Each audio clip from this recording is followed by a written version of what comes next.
a highlight from Kalingap Rab, edited and shared by Kalingap ng Pag-asa. Hindi inaasahan ang ganitong eksena. Si Coach biglang nagbihis ng pambabae. Ang tanong, paano tatanggapin ni Angelica ang nakakatawang trip na ito? Litaw na litaw siya dun sa mga anak. Nulot sa kanya Angelica eh. Ang matindi dun, may lipstick. Ayun, ang dami tao. Dami nga. Ang dami tao. Dami rin nakatingin. Ay, titingin na yung mga tao sa'yo.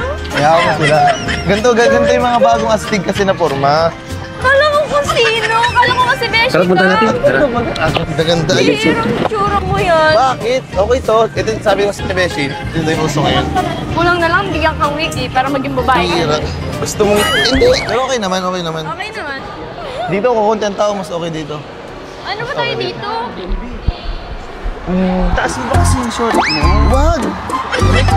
Uy, Beshi! Na pa. Eh, di ka natitignan ng mga tao. Baka makita ng bertud ko. Hindi. Walang makikita dyan. Nakatali. Uy, Mang Jun! Mang Jun, iba na yung Mang Jun! Mang Jun, malapit na! Ganun na lang, Mang Jun! Makakapitan mo na ang perlas na silangan. Ay, naku kayo. Ano tayo? Kilala ko na! Kaya na! Pwede kasi na, siyempre, kailangan ko din muna kailangan ko din mag-ibang anyo muna. Para nga matest kita kung talagang gaano kataas, kung gaano kalalim yung pagtanggap mo sa akin. And parang sa ngayon, medyo napapansin ko na hindi mo ako kinakahiya pero pinagtatawanan mo ako. Hindi. Ano lang, nakita ko na masaya ka na suot yung mga ganyan, nakakasuot ka ng ganyan. Siyempre, bilang lalaki, talagang maiirita kapag ganyan ang suot mo. Pero hindi ka naman naiirita dahil kinaya mo suotin yung mga ganyang parte, parang sila Beshi, ganyan. Alam mo ba, sa taong buhay ko, ngayon ko lang ito ginawa. Kaya nga Nagulat ko ginawa kasi siyempre talagang gagawin ko lahat para sa'yo. Para mas sukat kung gano'n ka talaga ka-seryoso, gano'n ka-importante sa'yo ba? Ganun mas talaga. gusto ko nga yun, challenge. Oo. Siyempre, gusto ko i-challenge ka. Kasi mamaya, konting challenges lang. Pwede sa sumunod yung naman, full fit. Ikaw pa lang? Kuya, tata na yun.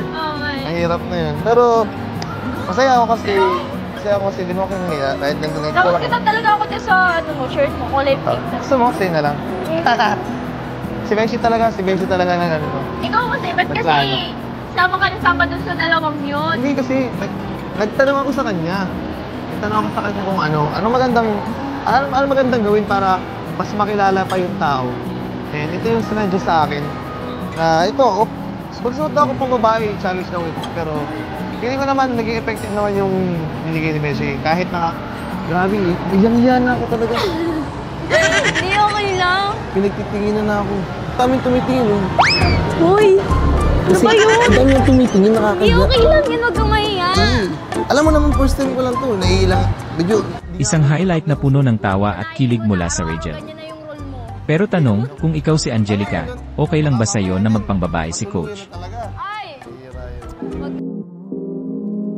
Salamat sa panunod. Huwag kalimutang i-like, share at subscribe. Para sa buong kwento, panoorin ang original vlog ni Kalingap Rab. Suportahan natin ang mga kwentong nagbibigay inspirasyon.